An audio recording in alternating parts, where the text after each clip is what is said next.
हरे कृष्णा। श्रीमद् भगवद गीता यथारूप अध्याय 2 श्लोक संख्या 39। एषा ते अभिहिता सांख्ये बुद्धिर्योगे त्व इमां शृणु बुद्धया युक्तो यया पार्थ कर्म बंधनम प्रहास्यसि।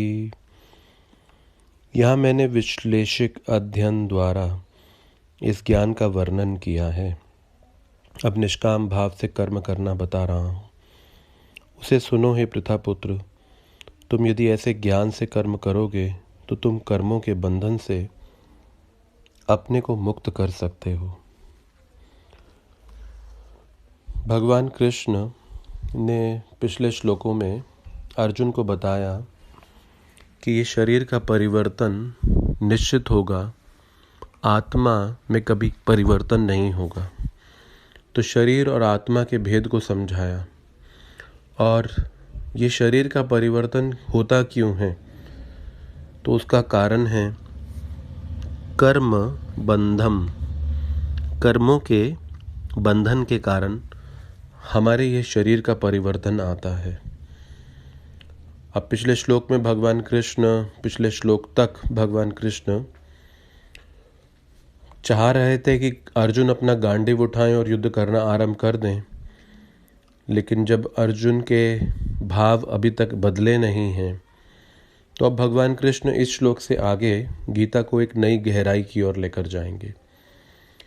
सभी शास्त्रों को प्रस्तुत करने का तरीका लगभग ऐसा ही है। पहले सामान्य शिक्षाएं आती हैं और फिर गहरी शिक्षाएं आती हैं। तो भगवान जो भी बोल रहे हैं वो पीछे के श्लोकों से एक विशेष संबंध रखता है। तो जिस तरह से अग्नि जैसे जैसे जलती जाती है वो भस्म करती जाती है, ज्ञान की अग्नि जब ये जलती है तो हमारे अनेक पापों को और अनर्थों को भस्म करती जाती है। और यहाँ पर भगवान ये भी कह रहे हैं, बुद्धिर योगे त्व इमं शृणु। बुद्धि योग की बात की गई है। तो बुद्धि को भगवान के साथ जोड़ देना, भगवान के साथ उसका संबंध स्थापित कर देना, योग जोड़ना, संबंध स्थापित करना, बुद्धि को भगवान के साथ जोड़ देना, बुद्धि योगे। अब बुद्धि योग की बात आने जा रही है और कैसे इस बुद्धि को भगवान के साथ जोड़ा जाए। भगवान आगे आगे कहेंगे कि वो बुद्धि के स्रोत हैं और इसीलिए वो बुद्धि प्रदान करने में सक्षम भी हैं। लेकिन वो तभी हमें बुद्धि प्रदान करेंगे जब वो ये देखते हैं कि हम उनकी शक्ति का दुरुपयोग करने के बजाय उसको उनकी सेवा में लगाने के लिए तैयार होंगे।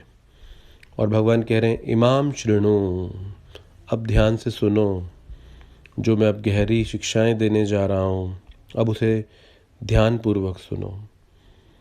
तो इस प्रकार से आज के इस श्लोक से अब एक नया मोड़ आने जा रहा है और भगवान अब गीता की और गहराई में इन शिक्षाओं को ले जाने जा रहे हैं।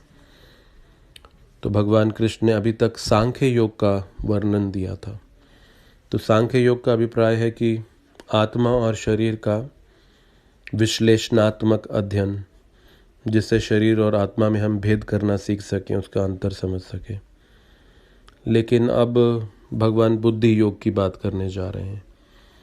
तो बुद्धि योग भक्ति योग ही है, क्योंकि भगवान की सेवा, प्रेममयी सेवा भक्ति कहलाती है। तो मन से भी, बुद्धि से भी, इन इंद्रियों से भी।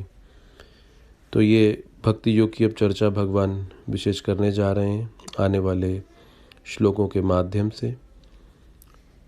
हरे कृष्णा।